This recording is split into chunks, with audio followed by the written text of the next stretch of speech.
Right. వాళ్ళ కుమార్తె కూడా మనతో ఉన్నారు, ఆమెతో కూడా మాట్లాడదాం. అమ్మ చెప్పండి, ఇప్పుడు ఈ ఇష్యూ జరుగుతుంది అంతా మీకు తెలుసుగా, చాలా సంవత్సరాల నుంచి జరుగుతుంది. ఆమె తిరుగుతూ ఉన్నారు, సరే అప్పటి పాలకుల చుట్టూ తిరిగారు, మాజీ మంత్రి అనిల్ కుమార్ యాదవ్ చుట్టూ తిరిగారు, అదేవిధంగా అధికారులు ఆమెకు ఎన్నికల కోడ్ రావడం వల్ల న్యాయం జరగలేదన్నారు, సరే అది అయిపోయింది. అయితే రీసెంట్గా ఏదైతే ఆమె వన్ టౌన్లో కేసు పెట్టారో దానికి సంబంధించి మీకు ఏమైనా బెదిరింపులు వస్తున్నాయా? వన్ టౌన్ లో కేసు అనిల్ కుమార్ సార్ గారి మీద కేసు ఎందుకు పెట్టారు అన్న మాకు వచ్చాయి, కొన్ని బెదిరింపులు వచ్చాయి. ఎందుకు పెట్టారు అని అంటే, మీరు చెప్తున్నారు ఫలానా యజ్దాని మీ తమ్ముడు అన్న యజ్దాని అకౌంట్ లో వేసేసాము,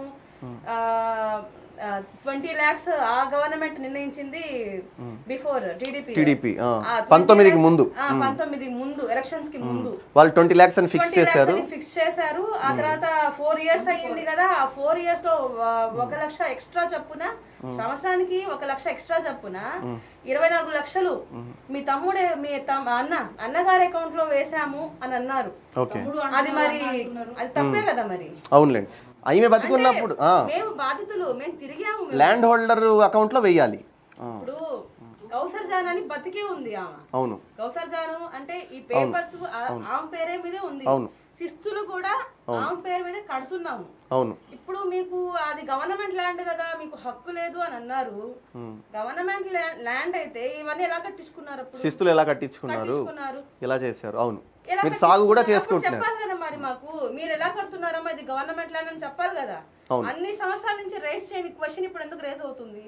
నిజమే కాబట్టి అంటే ఇప్పుడు కౌసర్ జాన్ ఉంది కదా, సరే ఆమె బతికున్నప్పుడు ల్యాండ్ హోల్డర్ ఆమెకి ఇవ్వాలి, ఆమెకు ఒక ఇంటిమేషన్ ఇవ్వాలి కదా, ఇవ్వాలి. ఆమె లేని పక్షానే ఇంకా సో అండ్ సో వేరే పర్సన్ ఎదుగుతాము, వాళ్ళ తమ్ముడు అన్నో ఉంటారు కదా, ఇంకా వాళ్ళు ఎదుగుతాము. ఆమె ఉంది కదా, బతుకుంది, మరి ఆమె ఇంటిమేట్ చేయకుండా ఎవరెవరు అకౌంట్ లో వేస్తారు అసలు చూపించండి. ఆ కౌసర్ జాన్ అకౌంట్ లో మీరు ఇన్ని లక్షలు ట్రాన్స్ఫర్ చేసాము అని అన్నారు కదా, 24 lakhs, దాంట్లో ఒక 200 చూపించండి, ఒక 1000 రూపాయలు చూపించండి. ఆ ల్యాండ్ కి సంబంధించి మేము వేసాము మనీ మీ అకౌంట్ లో అని చూపించండి. సరే, ఓకే, సరే ఫైనల్ గా మీరేం కోరుతున్నారు? మాకు ఒకటేనండి, మేము ఎవరి ఆస్తులు అడగట్లేదు. మేము అంటే చాలా మంది పెద్ద మనుషులు అన్నారులేండి, అది గవర్నమెంట్ ల్యాండ్ కదా ఎలా కొంటారు అని. వాళ్ళు కొన్ని రోజులు మర్చిపోయారు. మరి వాళ్ళు చాలా ల్యాండ్స్ కొన్నారు, డిఫామ్ పట్టాలు అవన్నీ చాలా కొనున్నారు, అయ్యి వాళ్ళకు కూడా తెలుసు, అందరికీ తెలుసు. మొత్తం రాష్ట్రం మీద జరుగుతూ ఉంటుంది అది, కొనడాల అమ్మకాలు జరుగుతుంది. క్వశ్చన్ అనేది వాళ్ళకి రాలేదు. మరి వేరే ఇతరుల అపోజిషన్ వాళ్ళు అంటే ఇది ఎలా అయిపోతుందంటే, మాకు న్యాయం జరగలేదండి అని చెప్పి మీడియా ముందుకు వస్తే పార్టీ రంగు పులుముతున్నారు,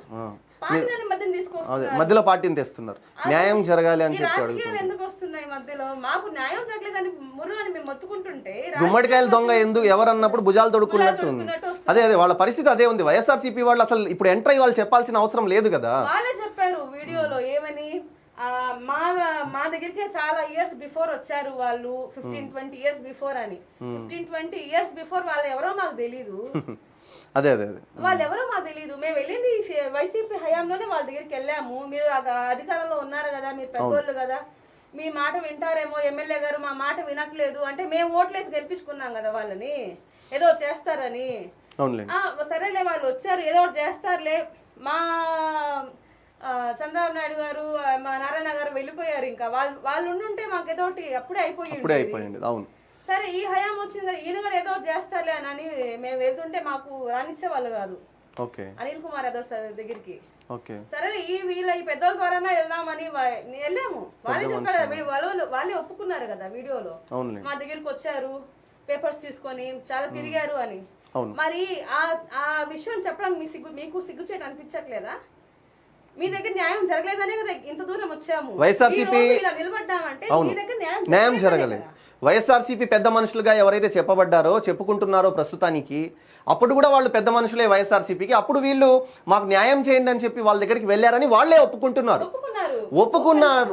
ఓవైపు ఒప్పుకుంటున్నారు, మరోవైపు డిఫెన్స్ మోడ్లో ఉన్నారు వాళ్ళు. ఎందుకంటే వీళ్ళకి అక్కడ న్యాయం జరగలేదు, అది వీళ్ళకు తెలుసు, వాళ్లకు తెలుసు.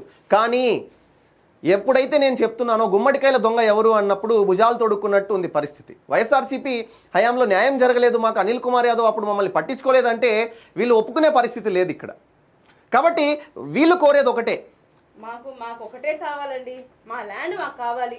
మాకు న్యాయం జరగాలి, వీళ్ళకి న్యాయం జరగాలి. అంతే. ఏదైతే ఈ ల్యాండ్లో వీళ్ళు అక్రమ నిర్మాణం, ఒకటి అనుమతులు లేవు, రెండోది ల్యాండ్ ఇలా వీళ్ళ దగ్గర నుంచి అక్రమంగా వీళ్ళ కనీసం గవర్నమెంట్ తరపు నుంచి సెటిల్మెంట్ కూడా చేయకుండా ఈ ల్యాండ్ ఏదైతే వీళ్ళు తీసుకొని అక్రమ నిర్మాణం చేపట్టారో దీన్ని ఇప్పటికే నాకు తెలిసి చాలా వరకు కూడా కట్టడాలు కూల్చేసేందుకు, అంటే అక్రమ కట్టడాలు కూల్చేసేందుకు కూడా కౌంటర్లు దాఖలవుతున్న పరిస్థితుల్లో వీళ్ళకు కూడా న్యాయం జరుగుతుంది అన్న ఒక ఆశతో వీళ్ళు ప్రభుత్వం మీద ప్రస్తుతానికి వీళ్ళు ఏంటంటే మన స్టూడియోను ఎన్ టైమ్స్ను ఆశ్రయించడం జరిగింది.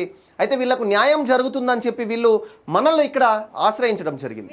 అధికారంలో ఉండేసి వైఎస్ఆర్ సిపి వాళ్ళ అధికారులు అంటే ఇప్పుడు ప్రెసెంట్ లేరులే అండి, ఇంతకు ముందు ఉన్న వాళ్ళు ఇప్పుడు ఏంటంటే వాళ్ళు ముస్లిమ్స్ మన మైనార్టీ అక్క చెల్లిలే కదా, రే మనం తెలిసిన వాళ్ళే కదా అని చెప్పి కొంచెం కూడా జాలి చూపించకుండా ఇంకా మా మీద లేనిపోని ఆరోపణలు ఎందుకు వేస్తున్నారు?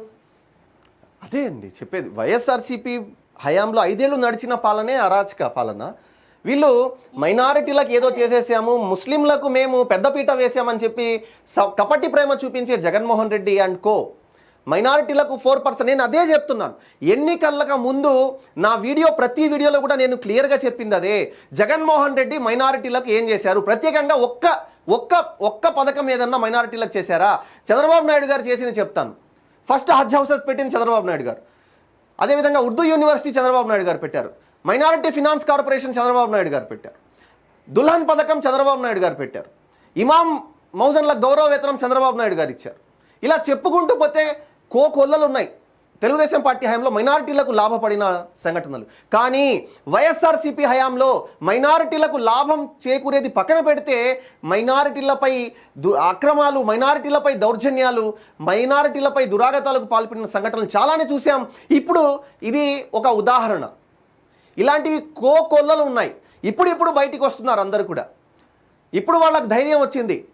ఇది ప్రజాప్రభుత్వం, ప్రజాపాలన జరుగుతుంది, మాకు న్యాయం జరుగుతుంది అన్న ఆశతో వీళ్ళు బయటకు వచ్చారు. మాకు న్యాయం జరుగుతుందని ఆశిస్తున్నామండి, ఎందుకంటే మాకు చంద్రబాబు నాయుడు గారు, నారాయణ సార్ ఉన్నారు ఫస్ట్. రైట్, జరుగుతుందండి, న్యాయం జరుగుతుంది. రైట్. వీళ్ళు ఏదైతే ఆశతో ఉన్నారో వీళ్ళ ఆశ నెరవేరాలని చెప్పి కోరుతున్నాను. Thank you for watching. This is Nizam.